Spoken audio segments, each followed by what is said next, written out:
आप देखें दोस्तों, आपका और हमारा अपना रिएक्शन यूट्यूब चैनल, उम्मीद करते सब ठीक ठाक होंगे। तो चलते हैं दोस्तों वीडियो की तरफ। Why Genghis Khan refuse to invade India. Genghis Khan जिसने पूरी दुनिया पर अपना कहर बर्पा किया था, तो उसने इंडिया पर हमला करने से क्यों इनकार कर दिया, ये बड़ा इंटरेस्टिंग है। क्योंकि चंगेज़ खान के बारे में कहा जाता है वो सबसे बड़ा जल्लाद था, बहुत जिस तरह हिटलर है ना, हिटलर की तरह का था।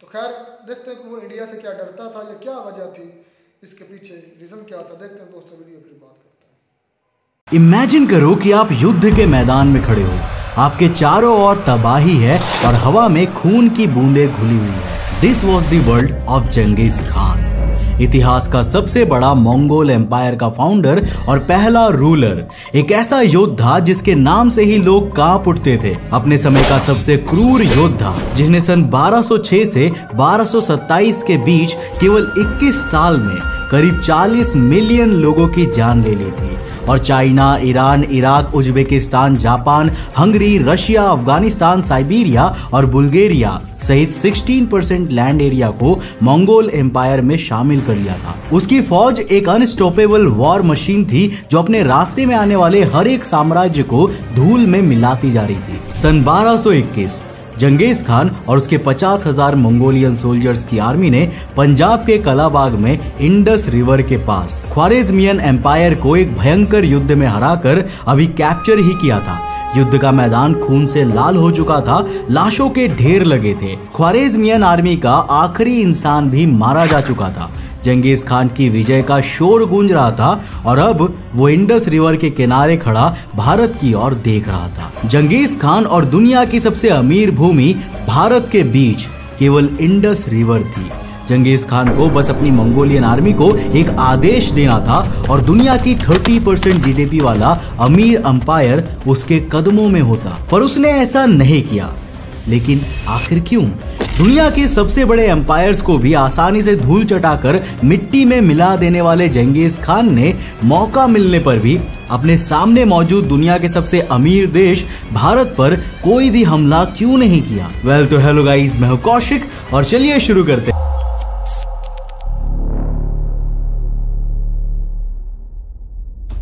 दोस्तों, भारत जिसे सोने की चिड़िया कहा जाता था, एक ऐसा देश था जहां की धरोहर, संपत्ति और संस्कृति ने सदियों से विदेशी आक्रमणकारियों को आकर्षित किया था।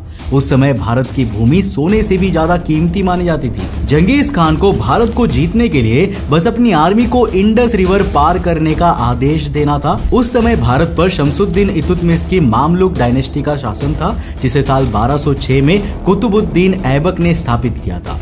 इल्तुतमिश के पास युद्ध का कोई भी अनुभव नहीं था, इसलिए चंगेज़ खान के लिए दिल्ली को जीतना एक बहुत ही आसान काम होता, लेकिन ऐसा हुआ नहीं। इसके बजाय उसने ख्वारेज़मिया एम्पायर यानी कि प्रेजेंट डे के सेंट्रल एशिया, अफगानिस्तान और ईरान को कैप्चर किया और वहां पर अपनी मंगोल आर्मी के कुछ अधिकारियों को छोड़कर वापस चाइना लौट गया। पर आखिर चंगेज़ खान ने इंडिया पर हमला करने के बजाय वापस लौटने का डिसीजन क्यों लिया? इसे समझने के लिए हमें चंगेज़ खान को एक साधारण इंसान के तौर पर और मंगोल एम्पायर के किंग के तौर पर दोनों रूप में समझना होगा कि आखिर वो इतना ताकतवर कैसे बना था और उसने अलग अलग साम्राज्यों पर हमला करके उसे मंगोल एम्पायर में मिलाना क्यों शुरू किया था। देखो, चंगेज़ खान की पर्सनालिटी किसी मिस्ट्री से कम नहीं है। आज हम चंगेज़ खान के बारे में जितना भी जानते हैं वो mostly secret history of Mongols book से आता है।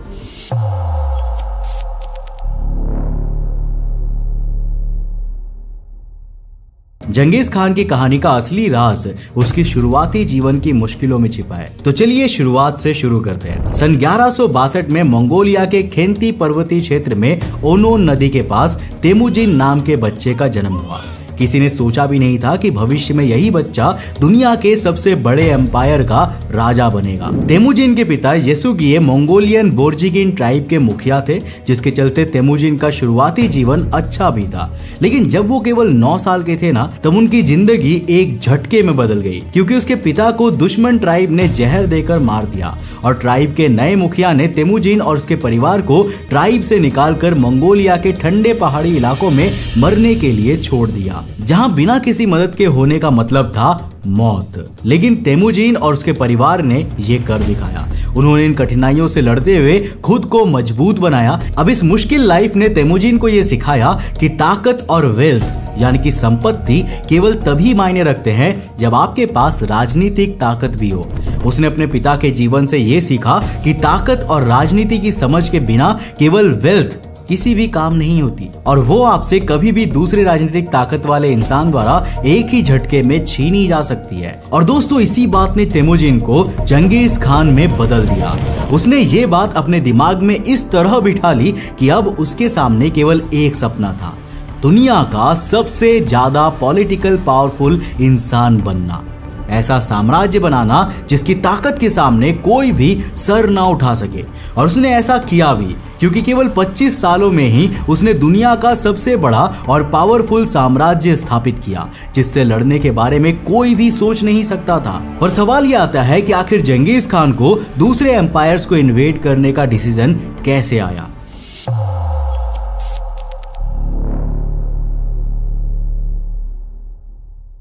ये भी काफी इंटरेस्टिंग स्टोरी है, क्योंकि जहां हम चंगेज खान को यूरोपियन प्रोपेगेंडा के चलते एक निर्दयी और क्रूर राजा मानते हैं ना, जो बस केवल अपने फायदे के लिए दूसरे एम्पायर पर हमला करके उन्हें कैप्चर कर लेता है, पर अगर हम चंगेज खान की लाइफ और उसके द्वारा एम्पायर्स पर हमला करने के रियल रीजंस को ध्यान से समझेंगे तो हमें यह समझ में आएगा कि चंगेज खान क्रूर भले ही हो, लेकिन वो किसी भी एम्पायर पर ऐसे ही हमला नहीं करता था। तो चलिए इसे भी शुरू से देखते हैं, चंगेज खान के पहले सबसे बड़े हमले से। तो चंगेज खान का जन्म एक ऐसे मंगोलिया में हुआ था जहां किसी भी बड़े राजा का कोई भी कंट्रोल नहीं था, बल्कि वहां पर छोटी छोटी ट्राइब थी जिनके अपने अपने मुखिया हुआ करते थे, और वो ट्राइब अपने फैसले खुद लिया करती थी। और ज्यादातर समय तो ये ट्राइब आपस में ही लड़ती रहती थी, जिसमें कुछ कारण ताकत की भूख और जमीनी विवाद थे। तो कुछ ट्राइब्स का आपस में लड़ने का कारण था चीन, जो उस समय दो बड़े चाइनीज एम्पायर जिया और जिन डायनेस्टी में बटा हुआ था, जो हमेशा ये मेक श्योर करते थे कि मंगोलिया कबीले कभी भी एकजुट ना हो सके। और ये डायनेस्टी ये भी मेक श्योर किया करती थी कि कोई भी लीडर इतना बड़ा ना बने कि वो इन कबीले को एक साथ मिलाकर एक बड़ा एम्पायर बना सके, जो कि चीन की इन डायनेस्टी के लिए खतरा बने।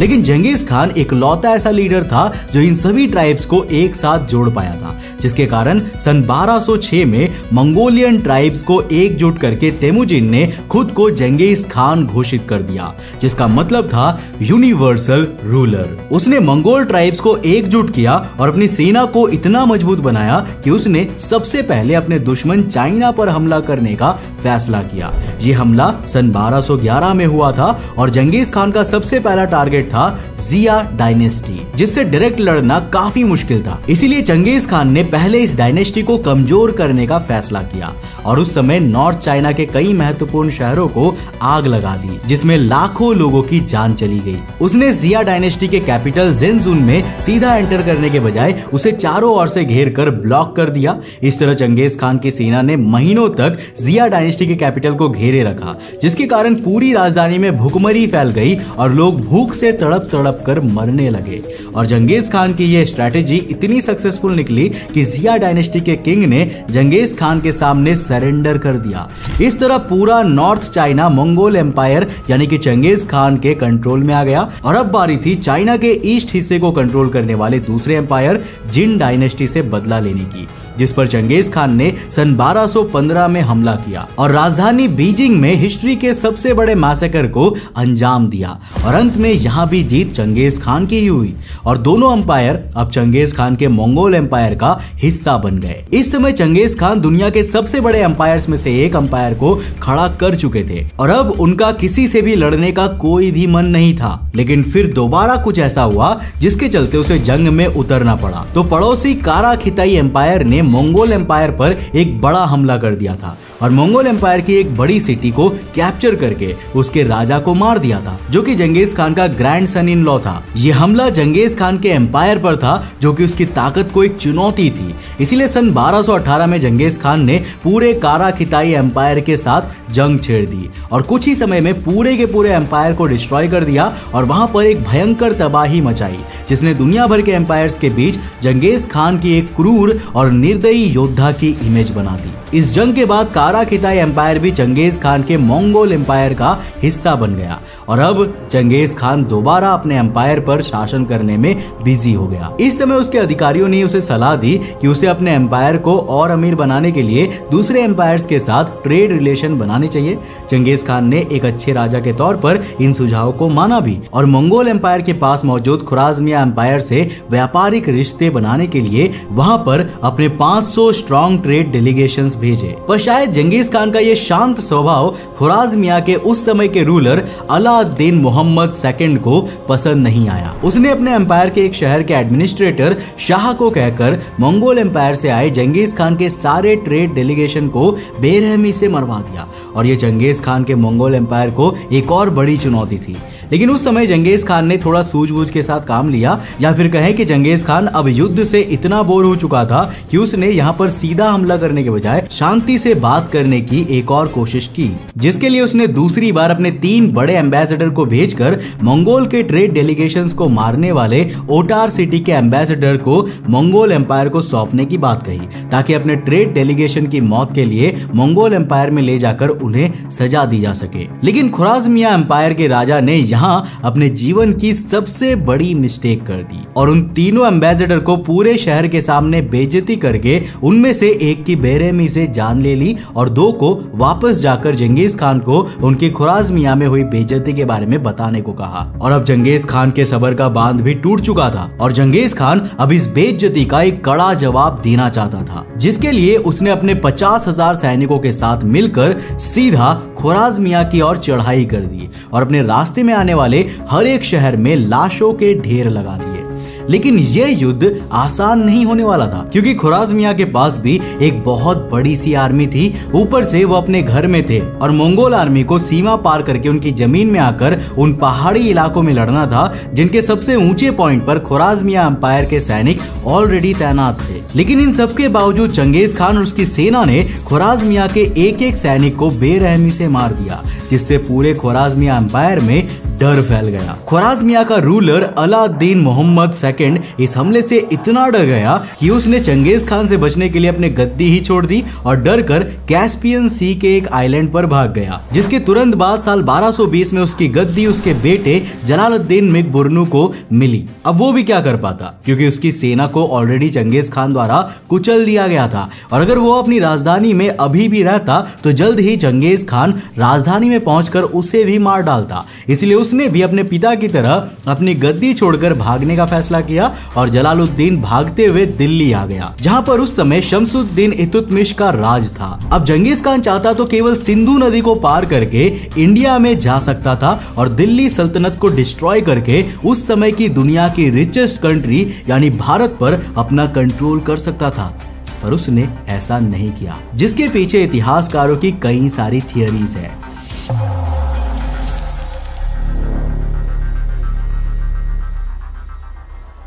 तो कहानी शुरू होती है एक अंधेरी रात से, जब चंगेज खान अपनी आर्मी के साथ खुराजमिया एम्पायर के इलाके में था और भारत पर हमले की तैयारी कर रहा था।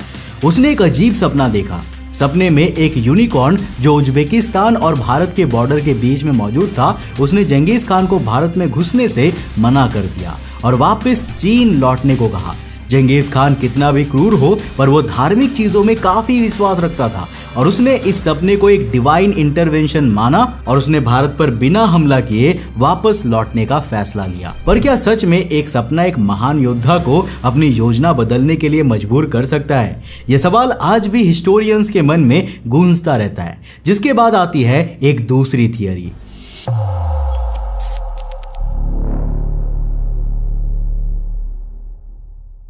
इस थियरी के अनुसार चंगेज खान ने भारत पर हमला नहीं किया क्योंकि उसकी आर्मी ठंडे इलाकों में रहने के आदी थी।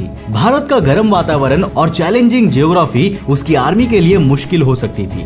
ऑल्सो खुराजमिया एम्पायर से लड़ने के बाद उसकी आर्मी को काफी नुकसान हुआ था। ऐसे में भारत जैसे चैलेंजिंग इलाके में लड़ने के बजाय उसने वापस चीन जाने का फैसला लिया। पर इस थियरी में भी कुछ खामियां हैं। कुतुबुद्दीन ऐबक, जिसने सन 1206 में दिल्ली सल्तनत को स्थापित किया था, वो यूरोप के ठंडे इलाकों से आया था और उसने भारत में सफलतापूर्वक लड़ाई की थी। इसके अलावा तैमूर और बाबर भी ठंडे इलाके से आए थे और उन्होंने भी भारत में सफलतापूर्वक लड़ाई की थी। क्या जंगीज खान की महान आर्मी भारत की गर्मी और ज्योग्राफी से डर गई थी या फिर इसके पीछे कुछ और कारण थे? और इस तरह पहुंचते हैं हम अपनी तीसरी थियरी पर।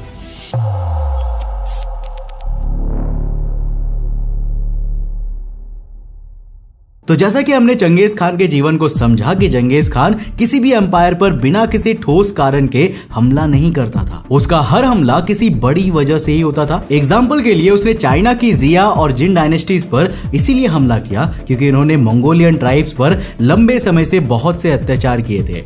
उन ट्राइब्स के बीच फूट डाली थी और उन्हें एकजुट नहीं होने दिया था। यानी मंगोल के एकजुट होने पर अगर चंगेज खान चीन की इन डायनेस्टीज पर हमला नहीं करता तो एक समय बाद वो मंगोल एम्पायर पर हमला करके उसे तबाह कर देती। इसके अलावा उसने कारा खिताई एम्पायर पर इसीलिए हमला किया क्योंकि उनकी सेना ने मंगोल एम्पायर पर हमला किया था और उसके एक शहर को कैप्चर करके उसके रूलर को बेरहमी से मार दिया था। ख्वाराज़मिया एम्पायर पर उसने इसीलिए हमला किया क्योंकि उनके रूलर ने उसके 500 ट्रेड डेलीगेशन और एक एम्बेसडर को मारकर उसकी ताकत को चुनौती दी थी। यानी चंगेज खान के हर एक एम्पायर को इन्वेड करने के पीछे एक बड़ी वजह थी। पर भारत इस मामले में इसीलिए खुशकिस्मत रहा क्योंकि दिल्ली सल्तनत के सुल्तान इल्तुतमिश ने चंगेज खान के हमला करने के इस पैटर्न को पहचान लिया था और वो जानते थे कि अगर चंगेज खान को प्रोवोक किया गया तो वो अपनी अनस्टॉपेबल आर्मी के साथ भारत का भी वही हाल करेगा जो ख्वाराज़मिया एम्पायर का हुआ। इसलिए दिल्ली की गद्दी पर बैठे इल्तुतमिश ने यह ध्यान रखा कि वो चंगेज खान को ऐसा कोई भी मौका ना दे कि वो दिल्ली सल्तनत पर हमला करे, जिसके चलते जब ख्वाराज़मिया एम्पायर के रूलर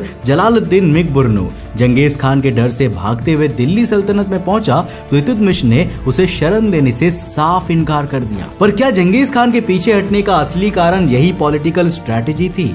और यहां से हम पहुंचते हैं अपनी चौथी और आखिरी थियरी पर।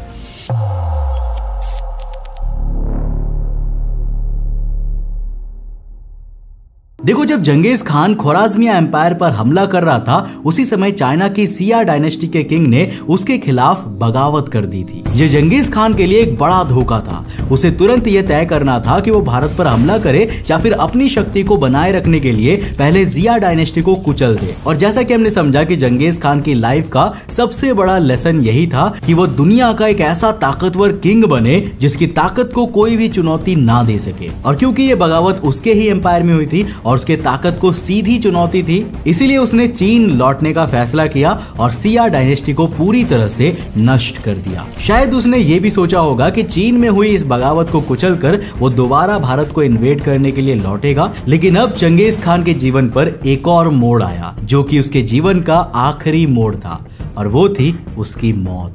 क्योंकि सिया डायनेस्टी को पूरी तरह से खत्म करके अपने एम्पायर को दोबारा स्ट्रांग बनाने के बाद ही एक रहस्यमयी तरीके से सन 1227 में उसकी मौत हो गई। चंगेज खान की मौत के बाद उसके तीसरे बेटे ओगेदेई खान ने मंगोल एम्पायर की कमान संभाली, लेकिन समय के साथ साथ मंगोल एम्पायर कमजोर ही होता गया और एक समय बाद धीरे धीरे टूटकर बिखर गया। इन शॉर्ट कहूं तो मुझे यही लगता है कि शायद ख्वाराज़मिया एम्पायर के बॉर्डर पर रहते हुए चंगेज खान ने सोचा होगा कि चीन में विद्रोह को कुचलने के बाद वो भारत में आएगा और उसे अपने नियंत्रण में ले लेगा, लेकिन वो समय कभी भी नहीं आया और इस तरह भारत इतिहास के सबसे बड़े इन्वेडर चंगेज खान से बच गया। वैसे मैं आपसे जानना चाहूंगा, आपको क्या लगता है कि आखिर चंगेज खान ने भारत पर हमला क्यों नहीं किया? और अगर चंगेज खान भारत पर हमला करता तो आज भारत का इतिहास कैसा होता? मुझे नीचे कमेंट सेक्शन में अपना जवाब लिखकर जरूर बताना। दोस्तों, मुझे उम्मीद है कि इस वीडियो से आपने कुछ नया जरूर सीखा होगा और आपको ये वीडियो काफी ज्यादा इंटरेस्टिंग लगा होगा। अगर लगा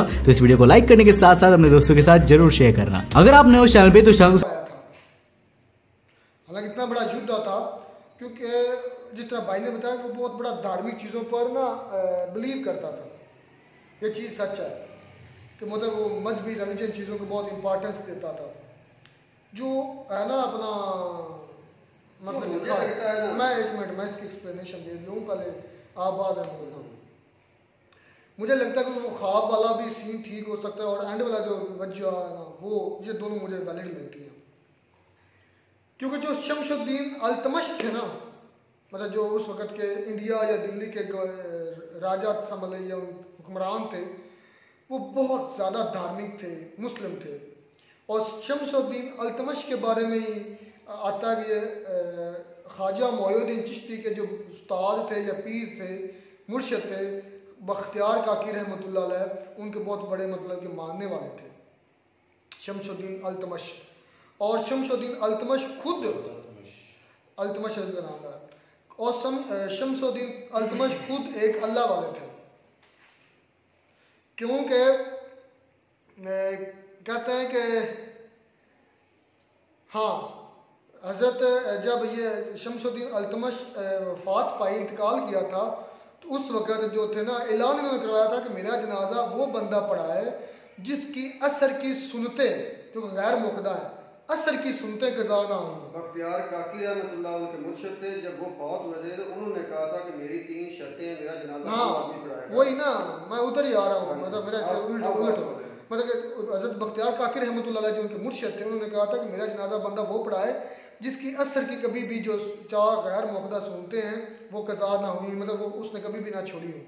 एक बाकी 2 शर्तें मैं जिसके सिद्ध नहीं करूँगा, तो वो पूरे हिंदुस्तान के अंदर सिर्फ शमसुद्दीन अल्तमश थे, पूरे हिंदुस्तान के अंदर जो राजा थे, हुक्मरान थे उस वक़्त के, तो वो सिर्फ पूरे हिंदुस्तान के अंदर वो एक ही थे।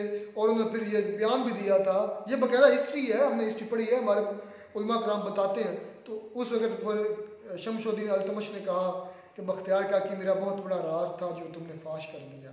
अच्छा, मैं यहाँ पर ना इसलिए मैं समझता हूँ जो थी ना धार्मिक लिहाज से ये बहुत वैलिड पॉइंट था। हो सकता है कि जब चंगेज़ खान ने इरादा किया हो दिल्ली पर हमला करने का या हिंदुस्तान पर हमला करने का, शमसुद्दीन अल्तमश और बख्तियार काकी रहमतुल्लाह अलैह की वजह से वो टल गया, क्योंकि इनके पास ताकत होती है औलिया अल्लाह के पास। ख्वाजा मोइनुद्दीन चिश्ती के उस्ताद मुरीद हैं बख्तियार काकी रहमतुल्लाह अलैह, और बख्तियार काकी रहमतुल्लाह अलैह के मुरीद थे शमसुद्दीन अल्तमश, जिनका ये भाई जिक्र करा। जी असद भाई आप बोलो क्या? मुझे लगता है इस भाई से ज़रा हिस्ट्री में मिस्टेक हो रही है। अच्छा, क्योंकि जो हिस्ट्री मैंने पढ़ी है ना और रियल में पढ़ी है, ये नहीं कि अपनी किताबों से या नहीं। मंगोलों ने हमले किए, इब्राहिम उदम गवर्नर थे उस वक्त, इस दिल्ली की सरकार के जो कमांडर थे ना इब्राहिम उदम, उनके दौरे हुकूमत में 3 हमले हुए हैं, मंगोलों ने किए हुए हैं। 3 हमलों में मेरे भाई उनके हज़ारों लोग मारे गए, और ऐसी खतरनाक शिकस्त हुई उनको कि उनके कभी हौसला ही नहीं दोबारा पड़ा कि हम यहाँ पर इंडिया पर हमला कर सके। क्योंकि यहाँ पर अगर आप मंगोलों की बात करेंगे तो ये सारा सिलसिला जो मंगोलों का शुरू होता है ये चंगेज़ खान से शुरू होता है, और चंगेज़ खान से आने से पहले यहाँ पर मेरे भाई मुगल मौजूद थे। इनकी हिस्ट्री के मुताबिक मंगोल पहले से मौजूद थे यहाँ पर इंडिया में, बाबर औरंगजेब ये सारे मौजूद थे। तो मेरे ख्याल में भाई से कोई हिस्ट्री में गलती हो रही है। और दूसरी बात ये कि इब्राहिम उदम के बारे में तो बहुत ज़्यादा मशहूर है कि वो ऐसे गवर्नर थे, ऐसे बादशाह थे कि उनका नाम सुनकर मंगोलों के घोड़े बदल जाया करते थे। इतनी खतरनाक शिकस्त दी थी उन लोगों ने, 3 मरतबा 3 हमले उन्होंने रोके, उसके बाद मंगोलों की हिम्मत नहीं पड़ी आने की। तो यहाँ पर मैं ज़रा कहूँगा कि आपसे मिस्टेक हो गया भाई। वीडियो के मुताबिक कह रहा था कि 1 मिनट भाई रहमतुल्लाह आप बोल लेना। उसके बाद आ जाते हैं खुरासान की इलाके की बात करते हैं, और जो सेकंड बादशाह का जिक्र किया उसके बेटे का क्या नाम ले रहा था, पता नाम मुश्किल था, छोड़ो नाम का, उसके बारे में वो बात कर रहा था कि वो गद्दी छोड़कर भाग गया। और मेरे भाई से कोई गद्दी मिली ही नहीं थी, जब उसकी हुकूमत टूट गई थी उसके वालिद की, तो वो भाग गया था अपना मुल्क छोड़कर, तो उसे तो कोई गद्दी मिली ही नहीं मेरे भाई। मेरे ख्याल में ये चंगेज़ खान वही है ना जिसको वो कत्ल कर रहा था। 3-4 लाइनें लगाई हुई थी, तो एक बूढ़ा आदमी पहले लाइन में था, फिर दूसरी में गया, दूसरी से फिर तीसरी में गया, तीसरी में फिर चौथी में गया कि मैं शायद बच गया हूँ। तो फिर इनके बारे में ये हिस्ट्री है कि वो कत्ल कर रहा था ना लोगों को, लाइनें 4-5 थी, तो वो एक बूढ़ा आता पहले लाइन से दूसरी में बचने के लिए गया, फिर दूसरी से तीसरी में गया, तीसरी से फिर चौथी में गया। तो ये बातें जो था ना वो चंगेज़ खान देख रहा था, तो उसने बूढ़े को बुला के कहा कि तुम्हें पता है सब ने मारे थे, तो तुम क्यों? उसने उसको कहा था कि तुम मारने वाले से बचाने वाला बड़ा है। तो कहते हैं कि उस वक्त हो सकता तुम मर जाओ। वही हुआ, कहते हैं कि उसका घोड़ा जो था ना किस तरीके से ना डरा था, डर कर उसकी जो होती ना वो होती है जिसमें वो पाँव रखते हैं, उसके अंदर चंगेज़ खान का पाँव फंस गया था, और चंगेज़ खान का सर जो था ना पत्थरों से लग लग कर बड़ी दर्दनाक मौत हुई थी चंगेज़ खान की। और उसके बारे में जो उस के बात करूँ, उसके बारे में तारीख में एक बात बहुत मशहूर है। उसने चंगेज़ खान की जो फौज थी उससे लड़ते हुए मेरे भाई अपनी हिम्मत नहीं आ रही, मरते दम तक वो लड़ता रहा। जितनी 10 मिलते, 50 मिलते, 60 मिलते लोग, 100 मिलते, वो लेकर इन पर अटैक्स करता रहा और वो आदमी आज तक शिकस्त नहीं खाया जिससे। एक बार उसने अपनी हिम्मत छोड़ी थी जब उसके सारे आदमी मारे गए थे और एक 15 से 20 लोग उसके साथ बचे थे, जिसको लेकर घोड़ों समेत उसने दरिया से पीछे छलांग लगाई थी। और निकलने के बाद चंगेज़ का ऊपर खड़ा देख रहा था, उसने अपनी सारा सामान उतारा और टेक लगा कर। चले सर भाई, वो बहुत लंबी हिस्ट्री है, बहुत ज़्यादा पॉइंट्स हैं। रमजा तुम कुछ कहने वाले थे? मैं ये कहने वाला था कि जिस तरह हिटलर ने 60 लाख लोगों को मारा था और इसने तकरीबन 3 मिलियन लोगों को मारा है वीडियो के मुताबिक, तो मैं कहता हूँ कि ये इंसानों के लिए या इंसान कहलाने के भी लायक नहीं है जो इंसानों का इस तरह सरेआम। लेकिन जो वीडियो के मुताबिक कहा गया, इसके जो थे ना रीज़न वो वैलिड थे। वो मेरे भाई, इनका एक इलाका है सहराए गोपी, उस वक्त का एक बड़ा मशहूर इलाका जहाँ पर सब्जा ज़्यादा हुआ करता था। और इनके आप मंगोल कबीलों के ज़्यादातर जो झगड़े या लड़ाइयाँ थी वो सब्जे को लेकर थी, क्योंकि ये कबाइल थे, एक जगह से दूसरी जगह, दूसरी जगह से तीसरी जगह, और जहाँ सब्जा मिलता वहाँ पर मेरे भाई ये अपने कैंप लगा लेते थे।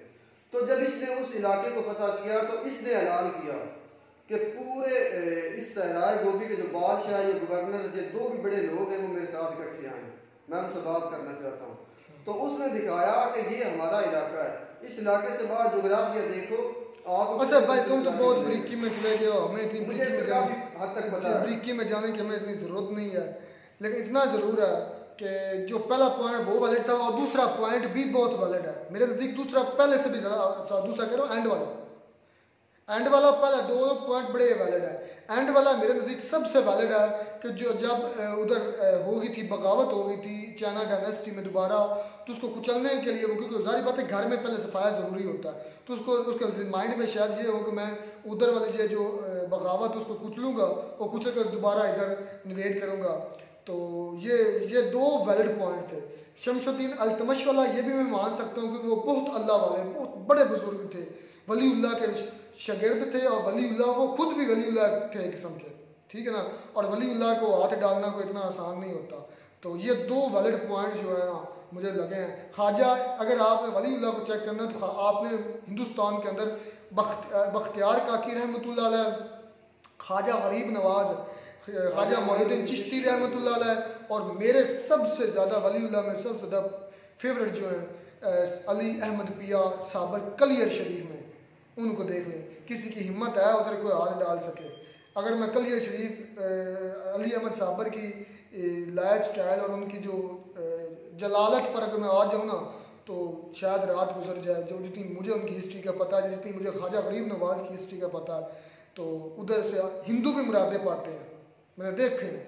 हिंदू खुद उधर से मुरादें मांग कर जाते हैं और उनको मिलती हैं, और उनके आगे उस्ताद के शागिर्द थे ये शमशुद्दीन अल्तमश, और खुद बहुत बड़े अल्लाह वाले थे। पहला पॉइंट बहुत वैलिड है, ये भी मैं मान सकता हूँ, और एंड वाला पॉइंट, ये 2 पॉइंट सबसे ज़्यादा इस वीडियो में वैलिड थे, जिसकी वजह से चंगेज़ खान ने हिंदुस्तान पर हमला नहीं किया था, ये मैं मान सकता हूँ। खैर, बड़ी इंटरेस्टिंग थी वीडियो। वेल गुड भाई ने बहुत ज़्यादा एक मरतबा भी ऐसा नहीं लगा कि हम वीडियो में बैठे, ऐसा कि जैसे हम उस चंगेज़ खान की ज़िंदगी के अंदर घुसे हुए हैं और चल रहे हैं, जिस तरह वो चल रहा है, जिधर वो चल रहा है, वैसे वैसे हम उसके साथ चलते जा रहे हैं। इतनी इंटरेस्टिंग वीडियो थी। खैर, मिलते हैं नई वीडियो में नाटक साथ। God bless you.